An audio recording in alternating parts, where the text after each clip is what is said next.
18 से लेकर 21 अगस्त तक पूरी दुनिया का ध्यान पाकिस्तान की ओर गया, क्योंकि पाकिस्तान की धरती में उतरे, प्लेनों में क्या लिखा हुआ था, प्लेनों के अंदर क्या है, तो ये किस तरह से हिंदुस्तान को घेरने की कोशिश करी जा रही है या पाकिस्तान की डिफेंस डील करी जा रही है वहां नॉर्थ ईस्ट के अंदर की चाइनीज आर्मी क्या है। अगर अब पाकिस्तान 99 या 1971 या उससे पहले 65 की जैसी कोई भी हरकत करता है तो आप यकीन मानो, क्योंकि ये वो वॉर नहीं है जो 2 दिन 4 दिन के बाद रुक जाएगी। वॉर तब तक खत्म नहीं होगी जब तक नक्शे से या भूगोल से एक देश खत्म ना हो जाए। लेकिन क्या फिर भी आप कह रहे होंगे यार पाकिस्तान क्यों वॉर चाहता है? क्योंकि पाकिस्तान वॉर इसलिए चाहता है, आप सभी को बताएं कि अचानक 18 से लेकर 21 अगस्त तक पूरी दुनिया का ध्यान पाकिस्तान की ओर गया, क्योंकि पाकिस्तान के नूर खान एयरबेस पर कई मिलिट्री प्लेन उतरे। ये कुछ टर्की से थे, कुछ चाइना से थे। लेकिन ऐसा क्यों हुआ?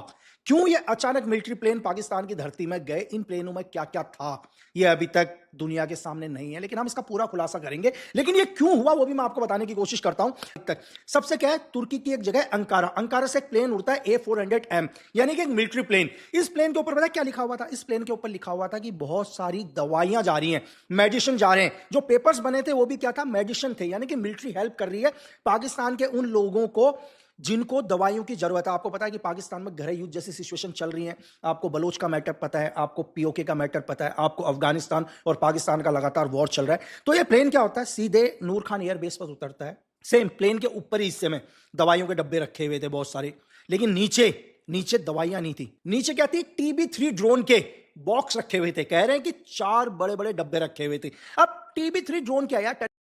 तो भारत को घेरने के सपने ऐसे देखे जा रहे हैं जैसे नक्शे पर भारत नहीं कोई छोटी सी जगह हो। पाकिस्तान को लगता है कि तुर्की के साथ आ गए तो पुराना हिसाब बराबर हो जाएगा। तुर्की को लगता है कि सुन्नी देशों को एक मंच पर जोड़कर फिर से अपना प्रभाव बढ़ाया जा सकता है, और कुछ देशों को लगता है कि भारत को घेरने के लिए बस एक और मोहरा जोड़ना बाकी है। मगर जनाब, भारत कोई शतरंज की बिसात पर रखा हुआ कोई प्यादा तो नहीं है जिसे जहां चाहे वहां चला देंगे। बांग्लादेश को जोड़ने की चर्चा हो रही है, तो सवाल यह है कि क्या इन नेताओं ने भारत की ताकत, उसकी कूटनीति और उसके सैन्य क्षमता का हिसाब भी लगाया है? कोई अंदाजा भी है? क्योंकि भारत को घेरने की बैठकें अगर बंद कमरों में हो रही है तो भारत की तैयारी खुले आसमान के नीचे हो रही है। तो आज जागो में सवाल सीधा है, भारत को घेरने का सपना देखने वालों को क्या भारत का जवाब दिखाई दे रहा है? देखिए हमारी एक खास रिपोर्ट।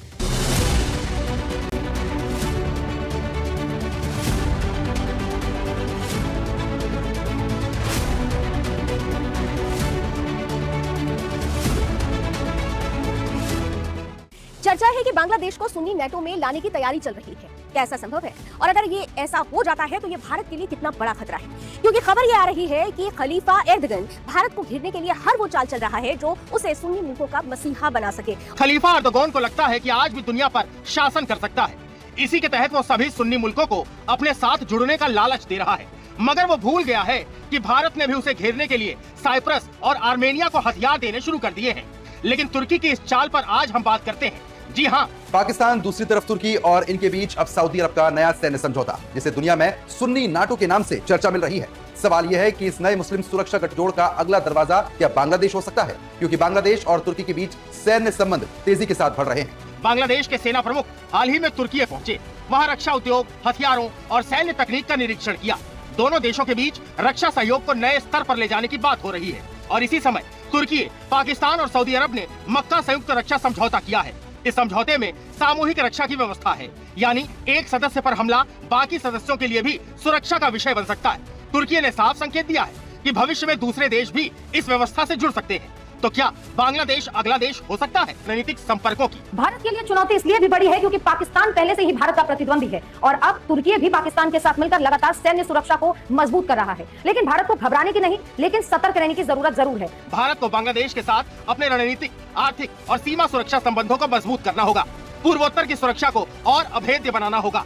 बंगाल की खाड़ी में नौसैनिक क्षमता बढ़ानी होगी। और हम हिंदुओं का कत्ल बड़े आराम से कर सकते हैं। मुझे तो खुद से कुछ करना भी नहीं है, मेरे पास पर्याप्त मुजाहिद है।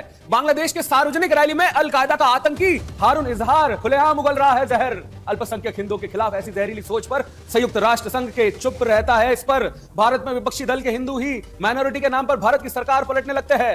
एक बार सुनिए इस आतंकी को कैसे हिंदुओं के कत्लेआम की धमकी दे रहा है। और सपाट सी बात, जो भी घटनाक्रम बदला है, सवाल इस वक्त ये खड़ा हो गया है कि क्या इस्लामिक नेटो का जो दायरा बढ़ रहा है वो मिडिल ईस्ट से आकर अब यहाँ साउथ ईस्ट में भी आएगा और बांग्लादेश में भी आएगा। ये क्या है, ये दम है खबर में या ऐसे ही नैरेटिव और प्रोपेगेंडा फैलाया जा रहा है? इसमें दोनों चीजें हैं। मैं सीरियस ये इनकार नहीं कर सकता कि बांग्लादेश शामिल नहीं हो सकता है। होने के लिए कुछ भी हो सकता है। जो पॉलिटिक्स हम सब समझते हैं कि कुछ भी हो सकता है। जब पाकिस्तान शामिल है इसमें, और सऊदी शामिल है, तुर्की शामिल है, और मिस्र, हालांकि अभी तक मिस्र ने इनकार किया, लेकिन हो सकता है आने वाले वक्त में मिस्र भी शामिल हो, अजरबैजान और फिर सीरिया, इराक वगैरह सबको शामिल करने की कोशिश तुर्की की तरफ से की जा रही है। अब सवाल उठता है कि प्रोपेगेंडा हो सकता है या नहीं। तो ये जिस अखबार ने ये ब्रेक किया है, ये अखबार तुर्की के जो पार्टी है, सत्ताधारी पार्टी, यानी रेजब तैयब अर्दोगान जो राष्ट्रपति हैं, उनकी जो पार्टी है, उस पार्टी की करीबी अखबार है ये। अच्छा। और भारत के खिलाफ आज से नहीं, ये कई महीनों से, या इनफैक्ट पिछले साल ऑपरेशन सिंदूर हुआ था उसके बाद से ही ये भारत के खिलाफ फर्जी और नैरेटिव गढ़ने के लिए कुख्यात रहा है ये अखबार। यानी में बांग्लादेश भी शामिल होता है। और इसमें देखिए पॉइंट ये दिया गया कि भारत और बांग्लादेश के बीच में संबंध चूंकि अभी अच्छे नहीं चल रहे हैं, तो बांग्लादेश जो है वो भारत के अलावा अपनी सिक्योरिटी के लिए इस गठबंधन पर एक विकल्प के तौर पर इस पर विचार कर सकता है। जो जिस गठबंधन जो हम लोग बात करें, इस्लामिक नाटो जिसको कहा जा रहा है, इसमें सऊदी, तुर्की और पाकिस्तान है। तो अब है कि इसमें हो सकता है ये कल्पना की गई, इसलिए ये प्रोपेगेंडा भी हो सकता है, क्योंकि तुर्की जो है पाकिस्तान के प्रोपेगेंडा को बढ़ाने में तुर्की हमेशा से आगे रहा है। प्रोपेगेंडा जो फैलाया जाता है उसमें कुछ देश जो हमेशा आगे रहे हैं, जैसे चाइना हो गया, तुर्की हो गया, ये लोग ऐसा ही काम करते रहे अपनी बातों को रखने के लिए। दूसरी बात है कि क्या ये सच हो सकता है? हो सकता है, इसमें कुछ मतलब इसमें मैं इनकार नहीं कर सकता हूं कि नहीं हो सकता है। बांग्लादेश फिलहाल के लिए जब तक की तारीख रमान रहेंगे, और शायद अगर अवामी लीग की सरकार जो सत्ता में रहने वाली है, मतलब नहीं आई, बीएनपी जब तक सत्ता में रहेगी और अवामी लीग जब तक सत्ता से बाहर रहेगी, तो किसी भी संभावना से हम इनकार नहीं कर सकते हैं कि दोस्तों, क्या पाकिस्तान, तुर्की और सऊदी अरेबिया ने बांग्लादेश को इस्लामिक नेटो के अंदर लाने की खौफनाक साजिश की तैयारी शुरू कर दी है, जिसे पूरी दुनिया से छिपाया जा रहा है? आखिर क्यों तुर्की और पाकिस्तान रातों रात ढाका को अपने हथियारों के डंपिंग यार्ड बनाने के लिए तड़प रहे हैं? पर्दे के पीछे वो कौन सी खुफिया डील हुई है जिसने भारतीय खुफिया एजेंसियों को पूरी तरह से अलर्ट पर ला दिया है? दोस्तों सोचिए, अगर बांग्लादेश सच के अंदर इस्लामिक नेटो के अंदर जाने की गलती करता है तो अंजाम क्या होगा? क्या भारत सिर्फ 48 घंटों के अंदर अपना सबसे खौफनाक ऑपरेशन चोक होल्ड एक्टिवेट कर देगा? क्या दिल्ली के साउथ ब्लॉक में बैठकर के सिर्फ एक स्विच दबाकर बांग्लादेश की पूरी 400 अरब डॉलर की इकोनॉमी को महज 15 दिनों के अंदर तबाह करने का गुप्त ब्लूप्रिंट तैयार हो चुका है? और दोस्तों, इस पूरे इस्लामिक खेल के अंदर दुनिया की सबसे खूंखार खुफिया एजेंसी मोसाद की एंट्री अचानक से क्यों हो गई है? क्या पूरे रीजन का नक्शा हमेशा के लिए बदल जाएगा? दोस्तों, ये सब शुरू हुआ है तुर्की के सत्ता समर्थक और वहां की सरकार के मुखपत्र माने जाने वाले अखबार येनी शफाक की एक रिपोर्ट से। इस टर्किश अखबार ने एक ऐसा रणनीतिक गुब्बारा छोड़ा है जिसमें सीधे तौर पर बांग्लादेश को पाकिस्तान, तुर्की और सऊदी अरेबिया के उभरते हुए रक्षा ढांचे का हिस्सा बनाने की अटकलें लगाई गई।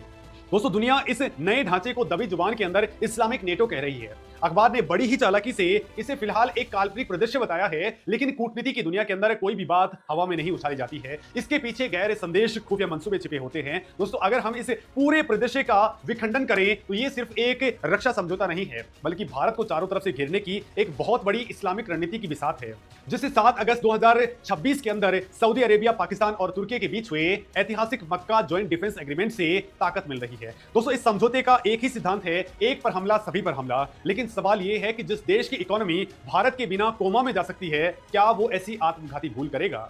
दोस्तों, इस नए सैन्य गठजोड़ की जड़ें बहुत ही गहरी हैं। सबसे पहले बात करते हैं तुर्की की। दोस्तों, तुर्की के राष्ट्रपति एर्दोगन लंबे समय से खुद को इस्लामी दुनिया के नए खलीफा के रूप में स्थापित करने का सपना देख रहे थे। दोस्तों, उनका ये नया उस्मानिया साम्राज्य का सपना उनकी रक्षा तकनीक के ऊपर टिका हुआ है। तुर्की का रक्षा उद्योग तेजी से बढ़ा है और वो अपनी ड्रोन कूटनीति के जरिए पूरी दुनिया के अंदर अपने पैर पसार रहा है। तो कह रहे थे कि ये तो बस शुरुआत है, अभी बहुत सारे देश, इस्लामिक देश जो है वो इसका हिस्सा बनना चाहते हैं, धीरे धीरे और विस्तार लेगा और ये नेटो को भी पछाड़ देगा, ऐसा दावा कर रहे हैं वो लोग। ऐसे पहले एक गजबाए हिंद करके था, कुछ ना कुछ फैंटेसी जिनकी रहती है, इसमें कितना डेप्थ है, उनके पत्रकार कितना इसमें डीप रिसर्च करते हैं, कुछ एल अफेयर के एक्सपर्ट्स को, पाकिस्तानी मीडिया को इन मुद्दों को जिलाए रखने के लिए, इस वजह से ये चलता रहता है। अदरवाइज ये कयास लगाना कि ये इस्लामिक नाटोज या सुन्नी नाटो, मक्का पैक्ट के 3 कंट्रीज में और कंट्रीज आ जाएंगे, तो इनको ये अच्छे से पता है, हमें पता है, ओपन सोर्स इंफॉर्मेशन है कि 4 का पुणे। दोस्तों, क्या बांग्लादेश इस्लामिक नेटो को ज्वाइन करने वाला है? दरअसल दोस्तों, 2 डेवलपमेंट्स हमें एक साथ होते हुए दिख रहे हैं जो इस तरफ इशारा कर रहे हैं। पहला है दोस्तों, बांग्लादेश की जो मिलिट्री इंटेलिजेंस है DGFI, उनकी एक टीम चोरी छुपे पाकिस्तान गई थी 15 अगस्त को। अब वहां पे क्या खिचड़ी पकी है ये तो अब तक पब्लिकली आया नहीं है, लेकिन एक पाकिस्तान ISI और बांग्लादेश इंटेलिजेंस के बीच में करीबी हो रही है, कुछ ऑपरेशनल चीजें हैं जिसको अंजाम देने गए हैं।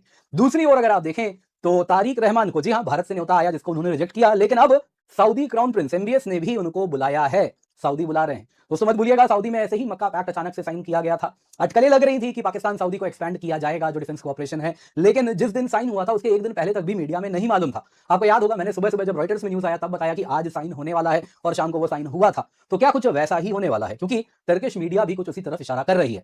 आप देख तो इस आर्टिकल में इस पेपर में एक आर्टिकल छपा और उसमें बांग्लादेश को लेकर कुछ बातें बोली गई जो भारत के लिए बिल्कुल भी सही नहीं है। चलिए एक एक करके जानते हैं, लेकिन उससे पहले बता दूं कि हमारा personality make the best out of it, description comment box में लिंक है। तो सबसे पहले टर्की चाहता है कि इस आर्टिकल लिखता है कि मक्का पैक्ट एक्सपैंड हो, है ना। मक्का पैक्ट में बांग्लादेश जुड़े। अब बांग्लादेश वाला जो एंगल है, देखिए याद रखिए कि टर्की बांग्लादेश को आज से नहीं, बहुत पहले से सपोर्ट कर रहा है। बांग्लादेश को नहीं सपोर्ट कर रहा है, वो सपोर्ट कर रहा है जमात को। टर्की ऑटोमन एम्पायर को रिवाइव करना चाहता है। इकोनॉमिकली देखें ना तो टर्की की हालत बहुत ख़राब है, इन्फ्लेशन बहुत ज़्यादा है, लीरा जो उनकी करेंसी है वो एकदम ही हाई पे ट्रेड कर रही है। तो इकोनॉमिकली वो चाहता है कि वो अपने फुटप्रिंट्स जो है वो हर जगह फैलाए। सो बांग्लादेश उनके लिए बहुत अच्छा ऑप्शन है, लेकिन वो तब के जो हथियार हैं वो अच्छे हैं, बढ़िया हैं। यूरोपियन से उनका टच रहा है, नेटो का हिस्सा है। डिफेंस पैक्ट में मतलब वही हुआ कि टर्की को सऊदी अरेबिया इकोनॉमिकली अच्छी खासी मदद देगा और उससे टर्की अपने वेपन्स बनाएगा, सोफिस्टिकेटेड वेपन्स वहाँ पे बनते हैं, अच्छी यूनिवर्सिटी है। हमने देखा उनके बायरेक्टर ड्रोन्स बढ़िया हैं, जो उनके बायरेक्टर ड्रोन्स है कई जगह यूज़ हुए और ये बांग्लादेश को काफ़ी लंबे समय से सप्लाई भी कर रहे हैं। कान एयरक्राफ्ट अब ये इन डेवलपमेंट और शायद ये भेजे भी। यिल्दिरमान जो उनकी मिसाइल है वो भी ये डेवलप कर रहे हैं, 6000 किलोमीटर की क्षमता, शायद वो भी ये पाकिस्तान को दे। डिफेंस पैक्ट के हिसाब से ये डायरेक्टली तो इंडिया पे हमला नहीं करेंगे, बट ये मिसाइल और ड्रोन्स ये बिल्कुल पाकिस्तान को दे सकते हैं। चाइना से बेहतर टेक्नोलॉजी टर्की की है, समझ रहे हैं आप। और बांग्लादेश को अगर ये सारी चीज़ें देते तो आपको पता है कि बॉर्डर हम शेयर करते हैं बांग्लादेश के साथ, ये कोई दो राय है नहीं इसमें। और भाई देखो, जब टर्की हथियार बेचेगा, सबको बेचेगा, तो किसको फायदा होगा? सबसे ज़्यादा टर्की को फायदा होगा, इसके हथियार खरीदे जाएंगे। टर्की चाहता है कि युद्ध में हमारे हथियार यूज़ हों, इसीलिए उसने डिफेंस पैक्ट भी साइन किया। आप देखोगे कि टर्की के हथियार कब यूज़ होंगे? जब युद्ध होगा, और युद्ध पाकिस्तान भारत से कर सकता है। कश्मीर का इशू, ये आर्टिकल बोलता है कि कश्मीर इशू पर हमेशा टर्की ने पाकिस्तान का साथ दिया है और कश्मीर इशू को टर्की कभी भी नहीं छोड़ेगा, वो हमेशा साथ में चलेगा क्योंकि पाकिस्तान के इंटरेस्ट है। तो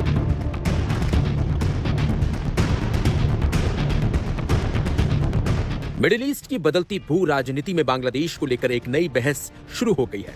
तुर्की के अखबार यानी शफाक ने प्रकाशित एक विश्लेषण में यह संभावना जताई गई है कि बांग्लादेश भविष्य में सऊदी अरब, तुर्की और पाकिस्तान के उभरते रक्षा सहयोग के करीब आ सकता है, यानी कि इसके लिए रणनीतिक चिंता पैदा होती है। बांग्लादेश अगर भविष्य में तुर्की पाकिस्तान के साथ रक्षा सहयोग को गहरा करता है तो इसका असर सिर्फ कूटनीतिक स्तर पर नहीं रहेगा। भारत के लिए बांग्लादेश की भौगोलिक स्थिति बेहद महत्वपूर्ण है। देश की सीमा भारत के पूर्वोत्तर राज्यों से लगती है और उसके बंदरगाह बंगाल की खाड़ी में रणनीतिक पहुंच देते हैं। ऐसे में किसी बाहरी शक्ति की सैन्य या सुरक्षा उपस्थिति बढ़ने से पूर्वोत्तर भारत, समुद्री निगरानी और सिलीगुड़ी कॉरिडोर के आसपास की रणनीतिक गणनाएं प्रभावित हो सकती हैं। हालांकि इसे तत्काल भारत के खिलाफ सैन्य मोर्चा मानना भी जल्दबाजी होगी। सऊदी चलकर इसका विस्तार भी हो सकता है। बहुत सारी पाकिस्तानी पत्रकारों को मैं सुन रहा था, बांग्लादेश पर डोरे डाल रहा तुर्की इस्लामिक नाटो में एंट्री करवाना चाहता है बांग्लादेश की। तुर्की के अखबार ने छापा, बांग्लादेश करे एंट्री। जी हां दोस्तों, जब से इस्लामिक नाटो में तुर्की की एंट्री हुई है, इस इस्लामिक जैसे कि आपने देखा कि भारत के रो एजेंट लकी भुश्त भारत को खबरदार कर रहे हैं कि पाकिस्तान खतरनाक जंग की तैयारी कर रहा है। तुर्की और चीन से 60 घंटों तक जंगी जहाज़ों के ज़रिए हथियारों की पाकिस्तान आमद हुई है, जिसे देखकर भारत बौखला गया है और ख़ुद भारत के रो एजेंट लकी भुश्त ये बात कह रहे हैं पाकिस्तान एक ख़तरनाक जंग की तैयारी कर रहा है और बार बार पूरे भारत को खबरदार कर रहे हैं। इन हथियारों की आमद से रॉ एजेंट भी परेशान हो गए हैं और वो पूरे भारत को ये पैगाम दे रहे हैं कि भारत खबरदार हो जाए। अगर आप भारतीय मीडिया का रिएक्शन पाकिस्तान पर देखना और सुनना पसंद करते हैं तो हमारे चैनल को लाजमी सब्सक्राइब कीजिए। इंशाल्लाह अगली वीडियो में मुलाकात होगी, तब तक के लिए अल्लाह हाफ़िज़।